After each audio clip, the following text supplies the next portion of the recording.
I'm Doug. And I'm Cathy. And this is Maggie Mae.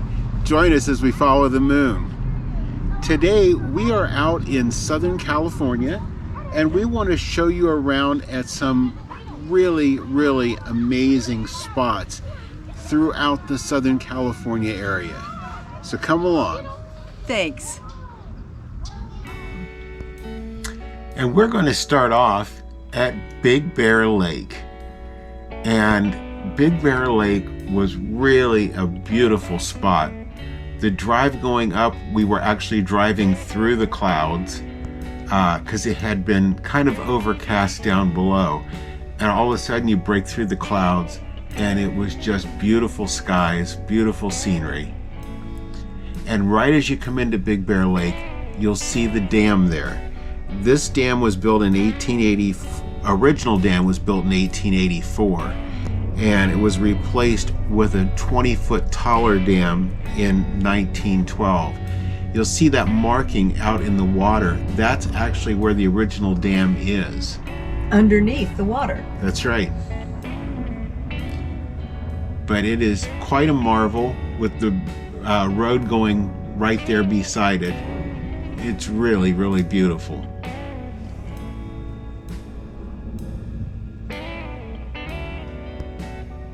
And you can see we had a gorgeous day for it. Now, we took a drive on out looking for a ghost town and also looking for a mine. And these are pictures, because this was quite a distance off the road, of the Baldwin mine that Cathy took for us. And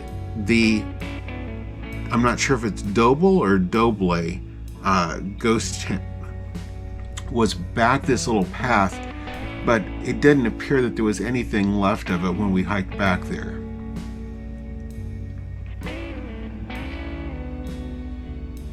So we went on around first the north side of Big Bear Lake.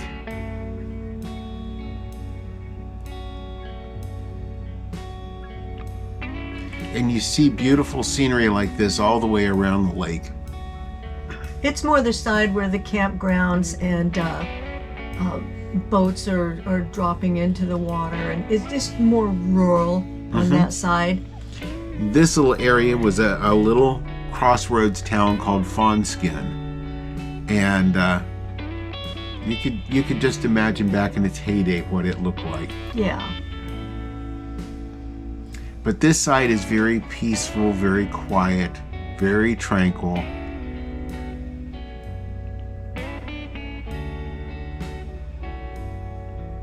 Except for the pirates.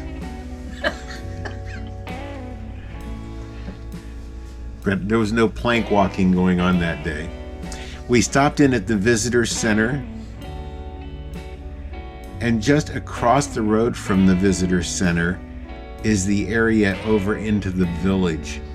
And the village is kind of a Bavarian inspired. Yeah, it did make you think of that. Kind of reminded me a lot of Frankenmuth with a little bit of Gatlinburg thrown in. Helen, Georgia. Yeah, exactly. And by now, going all the way around Big Bear Lake, we kind of started to work up an appetite. And there's several nice looking eateries up and down the streets here. But we stopped at the Oakside, and they had great pet-friendly seating out in front, a very big menu. And awesome music. Oh yeah, they had great music. It was not the music I expected in a Bavarian-themed village. It was great classic rock. It was awesome. So we got a couple of beverages there to tide us over until the food came. You had chicken scallopini, mashed potatoes. We got a big side of mac and cheese that was out of this world. And I had a black and blue burger, one of the best ones I think I've ever had. Highly recommend Oakside if you're stopping in to Big Bear.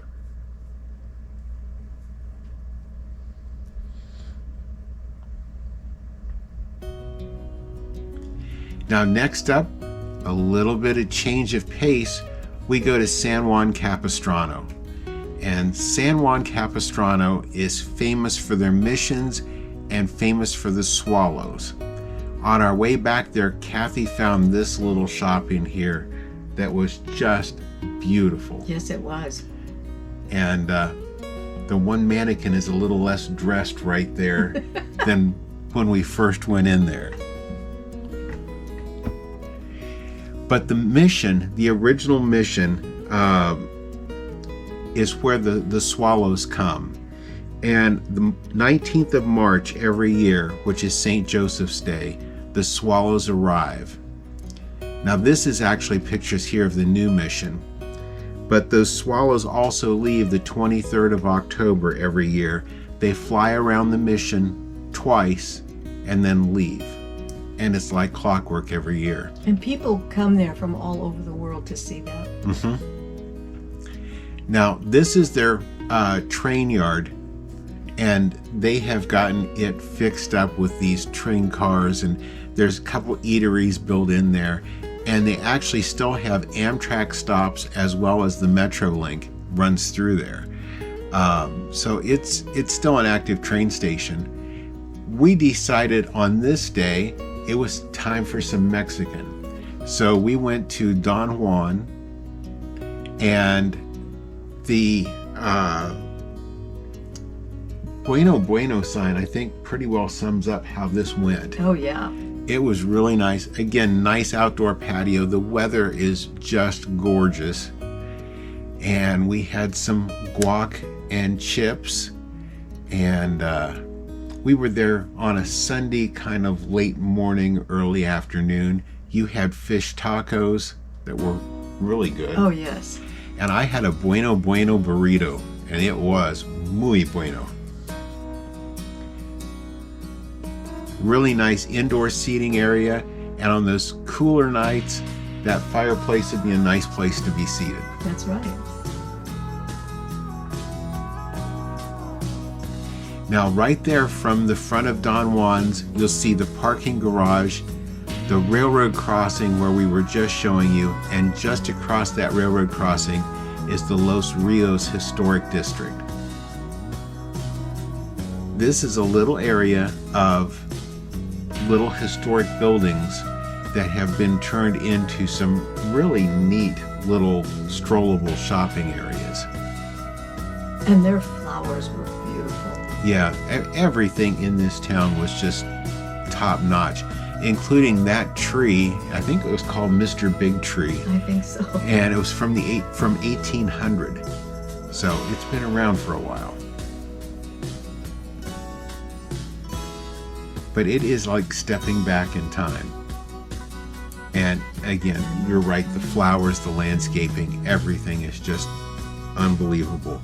There is a tea house actually right in this scene that was very, very busy.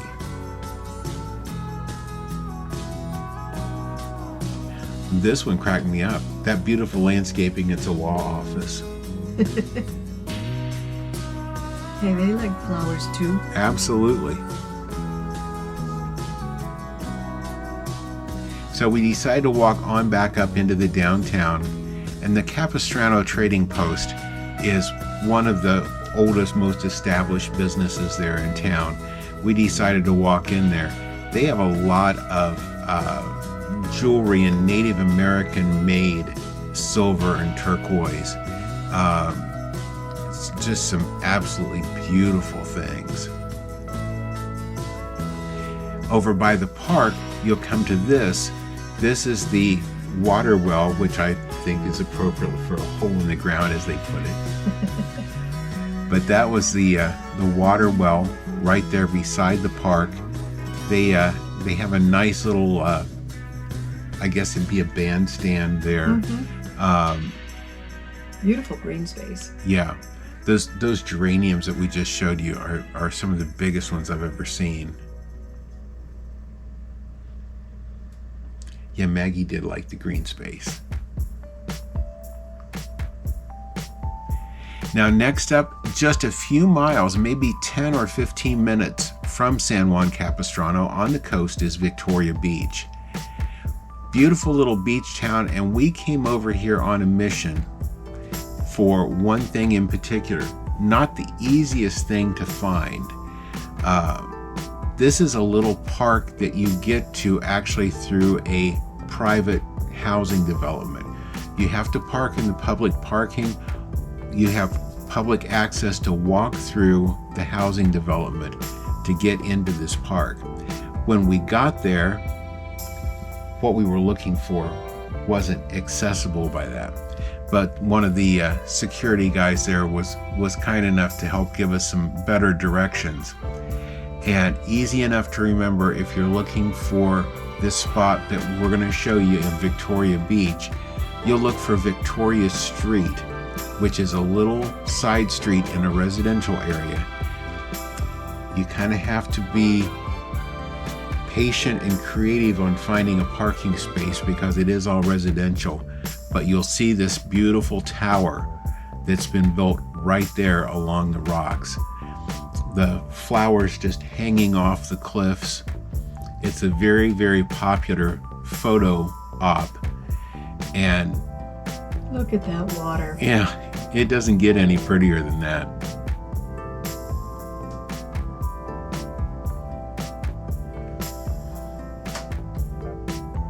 So you have to be a little persistent, but it's definitely worth hunting it up for. What a gorgeous coastline.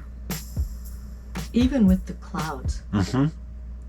Now next up is the town of Temecula, and we're in the Old Town section. Again, a lot of old historic buildings that have been renovated and repurposed. But Old Town Temecula is just off Interstate 15, very easy to get to. We were there on a weekday, so parking was not an issue. They did have good public parking lots as well as some on-street parking.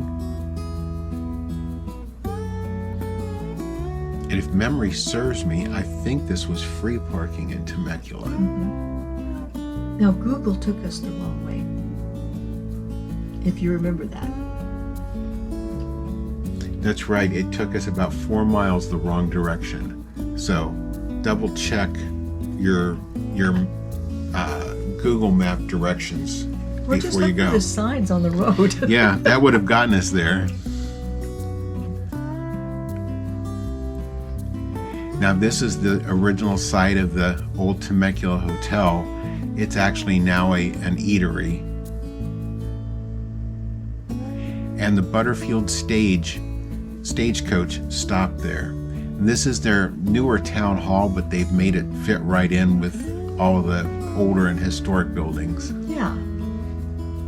That one I thought was just beautiful.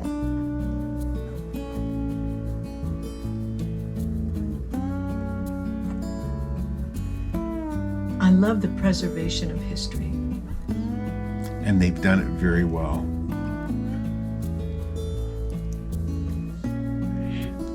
This looked like an area where there used to be a building and somebody's just taken that area Yeah. in between the buildings over and done all this outdoor, Pottery. yeah, the Spanish influenced. It was beautiful.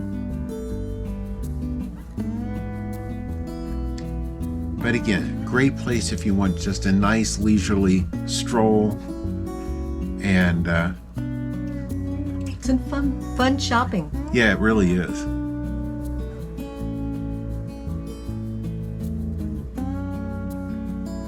We've kind of seen a trend in several of these cities that we've been to with the old town, the preservation, and they've all done a little bit different take on it. But Temecula's was really neat. That big bridge goes over a wash. It was completely dry while we were there.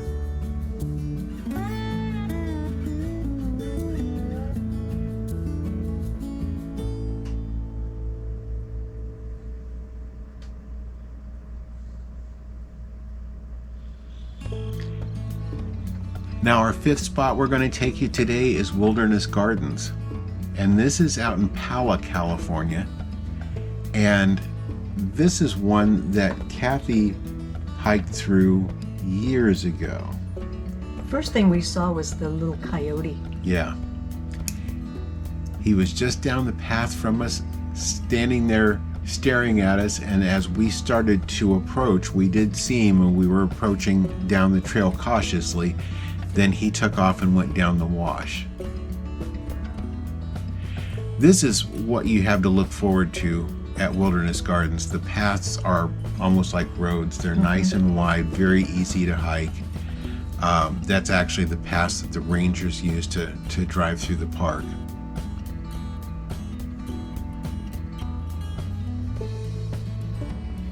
And a lot has changed in this park since you had been through it before. It sure has. This goes back a long ways. I believe was a doctor started this. He developed the botanical gardens in Los Angeles and came down, and this was his home for a while. And he planted camellias on the side of the hill. They used to drape down through the trees. It was just amazing. This is the little ranger station, and we did have an opportunity to meet a couple of the rangers there on the path. Yeah. And they were kind of going over a lot of the history with us and what all has changed over the years. Those were the ruins there of an old grist mill on the property. There's one big pond, small lake. That one was the one I think you had been helping do cleanup on years ago. There had been 3 of them, but 2 of them were completely dried up. And I would swear that there was a gator in there. Yeah, I think it was bullfrogs, but they were big and bassy, and they sounded just like a gator grunting. I wasn't going to stick my foot in there to find out.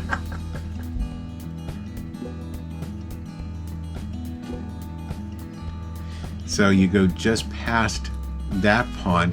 This is a loop, and the last part you come to is Camellia View Trail. And this is the area out here where all these trees are that were just draped in camellias. And I guess the camellias and the climate were not a good match. Yeah. And they are all gone now. Yeah.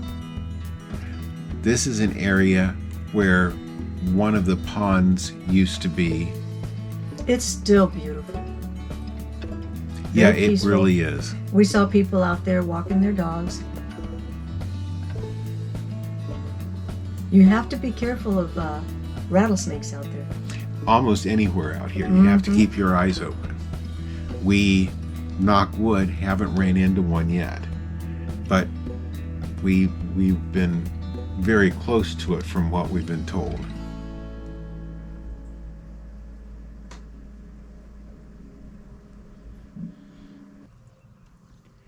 So Cathy, what did you think about our time in Southern California? Oh, you know me. I love Southern California. I'd go back here anytime. It has been beautiful. The weather has been a real treat. Yes, it's been so nice. And if you've enjoyed this, there's a lot more of Southern California coming over the next few episodes. Yes, there is. So with that, if you enjoyed the video today, leave us a thumbs up. We sure appreciate it. If you haven't already subscribed to our channel, please subscribe and ring that notification bell, and that way you'll know when every one of our videos come out. And thank you for following us as we follow the moon. Thanks for watching today. If you haven't already, please subscribe to our channel. And be sure to ring the notification bell so you'll know when new videos come out. Don't forget to follow us on social media too.